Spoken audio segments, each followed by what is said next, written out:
ലത്തീൻ സഭ വികാരി general father യൂജിൻ Pereira സംസാരിക്കുകയാണ്. അതിലേക്ക്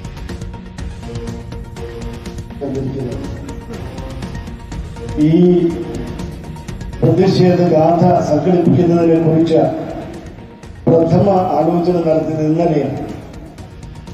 ഇന്നലെ ഏകദേശം ഈ സമയത്തോടുകൂടിയാണ് ഇതുമായി ബന്ധപ്പെട്ട ആലോചനകൾ പോലും നടന്നത്. ഇതിൽ നിന്ന് ഇവിടെ ഇരിക്കുന്നവർക്ക് മനസ്സിലാകും, പ്രതിഷേധം സംഘടിപ്പിക്കുവാനായിട്ട് ശക്തമായ ഒരുക്കങ്ങൾക്ക് വേണ്ടിയുള്ള അവസരം നൽകിയിരുന്നെങ്കിൽ 10,000-കണക്കിന് ആളുകൾ മറ്റ് പ്രദേശങ്ങളിൽ നിന്ന് കൂടി ഈ തലസ്ഥാന നഗരത്തേക്ക് ഒഴുകിയെത്തുമായിരുന്നു. ഇതേ ദിവസം ഈ സന്ദർഭത്തിൽ നമ്മുടെ രാജ്യത്തിന്റെ പാർലമെന്റിൽ, നമ്മുടെ രാജ്യത്തിന്റെ വിവിധ ഭാഗങ്ങളിൽ, തലസ്ഥാന നഗരമായ ഡൽഹിയിൽ, കേരളത്തിന്റെ വിവിധ ജില്ലാ കേന്ദ്രങ്ങളിലൊക്കെ ഇത്തരം പ്രതിഷേധങ്ങൾ വരികയാണ്.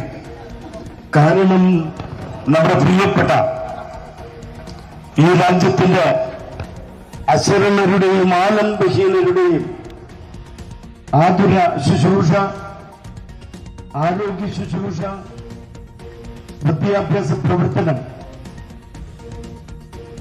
ഇങ്ങനെ വിവിധ തലങ്ങളിൽ പ്രവർത്തനങ്ങളിൽ ഏർപ്പെട്ടുകൊണ്ടിരിക്കുന്ന മിഷനറിമാർക്കെതിരെ ഈ അടുത്ത കാലത്ത് വളരെ നീചവും നിന്ദ്യവുമായ രീതിയിൽ ക്രൂരമായ ഇടപെടലുകളാണ് നടന്നുകൊണ്ടിരിക്കുന്നത്.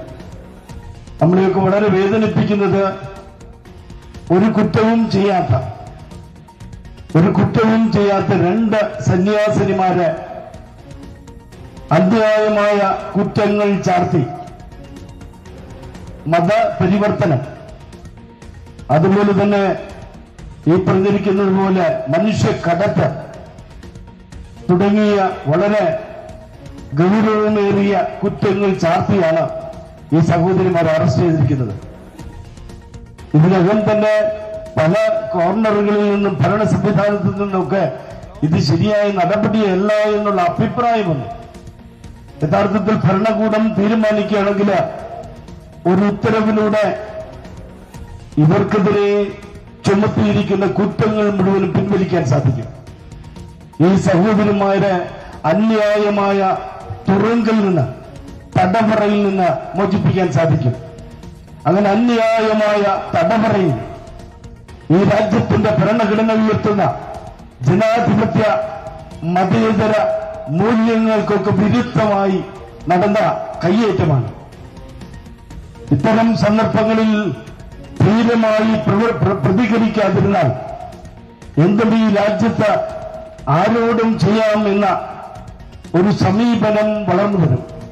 അതിന്റെ ബാക്കി കാര്യങ്ങളൊക്കെ നേരത്തെ അഭിമന്യ ക്രിസ്തുദാസ് പിതാവും അതോടൊപ്പം തന്നെ പിന്നാലെ സംസാരിക്കുന്ന അഭിമന്യ പിതാക്കന്മാരും ഒക്കെ സംസാരിക്കും. അതുകൊണ്ട് ഞാൻ ദീർഘമായി സംസാരിക്കുന്നില്ല. പക്ഷേ നമ്മുടെ നേരത്തെ ക്രിസ്തുദാസ് പിതാവ് വളരെ കൃത്യമായി പറഞ്ഞത്, കുറ്റം ചെയ്യാത്ത സന്യാസിനിമാരുടെ മേൽ ചുമത്തിയിരിക്കുന്ന ഈ നടപടി പിൻവലിക്കണം. നടപടി പിൻവലിക്കുക എന്ന് പറഞ്ഞാൽ ഈ പറഞ്ഞിരിക്കുന്ന തുറങ്കിൽ നിന്ന് പുറത്തുകൊണ്ടുവരിക മാത്രമല്ല, ചാർജ് ചെയ്തിരിക്കുന്ന മുഴുവൻ കേസുകളും അന്യായമാണെന്ന് ബോധ്യപ്പെടുത്തിയിട്ടുണ്ടെങ്കിൽ നമ്മുടെ നീതിന്യായ വ്യവസ്ഥയും നമ്മുടെ നിയമവ്യവസ്ഥയും അനുവദിച്ചു നൽകുന്ന ആ ആനുകൂല്യങ്ങൾ ഉപയോഗിച്ചുകൊണ്ട് ഈ കേസിൽ നിന്ന് ഈ സഹോദരിമാരെ വിടുവിക്കാൻ സാധിക്കും.